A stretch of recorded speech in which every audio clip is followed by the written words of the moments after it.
Welcome to my channel. ఈరోజు మన recipe భోజనంలోకి పప్పు పెరుగు చారణంలోకి ఎక్కువ మంది సైడ్ డిష్గా తినేటువంటి అప్పడాల తయారీ విధానాన్ని చూపించబోతున్నానండి.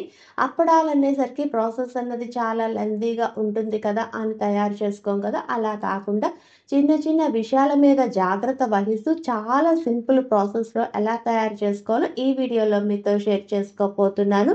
ఇంకెందుకండి ఆలస్యం, వీడియోలోకి వెళ్ళి ఆ ప్రాసెస్ ఏంటో చూసేద్దామా మరి. ముందుగా ఒక మిక్సీ జార్ తీసుకొని దీనిలోకి 1 కప్ మినపప్పును వేసుకొని ఫైన్ పౌడర్గా చేసుకోవాలండి. ఇక్కడ మినపప్పు అన్నది వేపుకునే పనేమీ లేదనమాట. ఇలా ఫైన్ పౌడర్గా చేసుకున్నటువంటి మినపప్పు పౌడర్ని ఒక వెడల్పాటి ప్లేట్ తీసుకొని దీనిలో జల్లిని పెట్టి జల్లించుకోవాలన్నమాట. ఇలా జల్లించుకోవటం వల్ల మినపప్పు అప్పడాలనేవి చాలా నున్నగా వస్తాయండి. అంతేకాదండి, ఇక్కడ మినపప్పు అన్నది తక్కువ క్వాంటిటీ తీసుకున్నాను కాబట్టి మిక్సీలో పట్టుకున్నాను. అదే ఎక్కువ క్వాంటిటీలో తీసుకున్నారనుకోండి మిల్లులో ఆడించుకోవాలన్నమాట.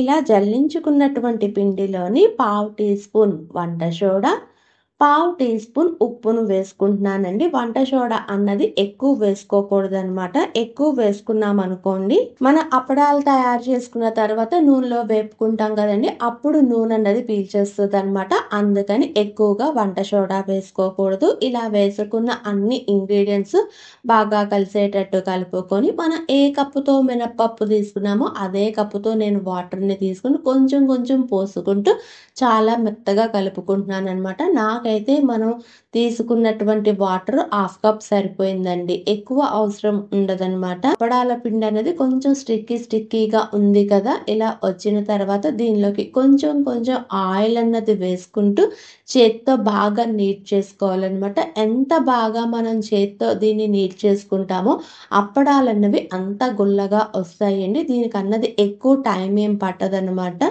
ఒక 5-6 నిమిషాల్లో అయిపోతుంది. నాకైతే మాత్రం ఇలా కొంచెం కొంచెం ఆయిల్ అన్నది వేసుకున్నాను కదా, మొత్తం టోటల్గా అయితే నేను ఇక్కడ 1 టేబుల్ స్పూన్ ఆయిల్ అన్నది వేసుకుంటూ నీట్ చేసుకున్నానండి. ఇలా అప్పడాల పిండిని మదాయించుకుంటున్నప్పుడు చేతికి చూడండి కొంచెం పిండి అన్నది అంటుకుంటూ ఉంటుంది కదా, ఇప్పుడు ఈ చేతికి అయితే కొంచెం ఆయిల్ అన్నది అప్లై చేసుకుని మన అప్పడాల పిండిని బాగా మదాయించుకోవాలండి. ఇలా మదాయించుకునేసరికి చూడండి అప్పడాల పిండి అనేది ఎంత సాఫ్ట్గా తయారైపోయిందో కదా. అంతేకాదండి, ఇలా అప్పడాల పిండిని మదాయించుకోవడానికి ఎక్కువ టైం పట్టదనమాట. 6-7 నిమిషాలు అయితే సరిపోతుందనమాట.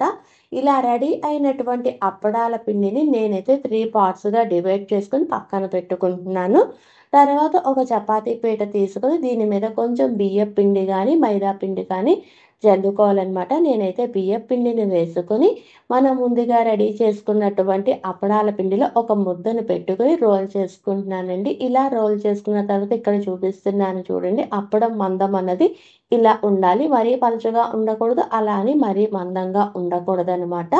ఇలా రెడీ చేసుకున్న తర్వాత మన ఇంట్లోని షార్ప్ ఎడ్జ్గా ఉన్నటువంటి ఒక చిన్న కప్పుని తీసుకొని అప్పడాలని ఇలా రౌండ్ షేప్లో కట్ చేసుకుంటున్నానండి. నేను ఇక్కడ చేసుకునేటువంటి అప్పడాలు మీడియం సైజు అప్పడాలు కట్ చేసుకున్నాను అనమాట.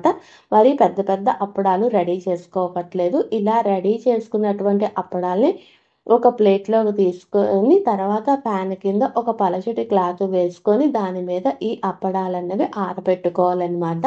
ఒక అప్పడానికి మధ్యలో దూరంగా ఉంచుకుంటూ ఒక్కొక్క వైపున 1 అవర్ చొప్పున ఉంచుకొని ప్యాన్ కింద ఆరబెట్టుకోవాలండి. ఒక సైడ్ 1 గంట అయిన తర్వాత మళ్ళీ దాన్ని టర్న్ చేసి ఇంకొక గంట అలా ఉంచేసేయాలి.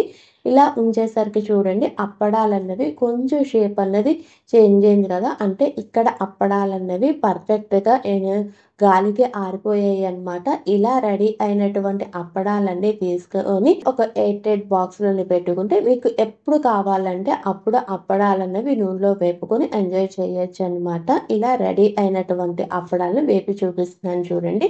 తర్వాత పొయ్య వెలిగించి పాన్ పెట్టుకొని డీప్ ఫ్రైకి సరిపడా ఆయిల్ అన్నది పెట్టుకుని ఆయిల్ అన్నది బాగా వేడెక్కిన తర్వాత ఫ్లేమ్ అన్నది మీడియం ఫ్లేమ్లోనే పెట్టుకొని అప్పడం వేసుకొని అప్పడం 2 వైపులా బాగా వేగిన తర్వాత దీన్ని డిష్ అవుట్ చేసుకోవటమేనండి. అంతేనండి, ఎంతో టేస్టీగా ఉండేటువంటి మినపప్పు అప్పడాలు రెడీ. మీకు కానీ ఈ రెసిపీ నచ్చితే please like, share and subscribe. Thanks for watching.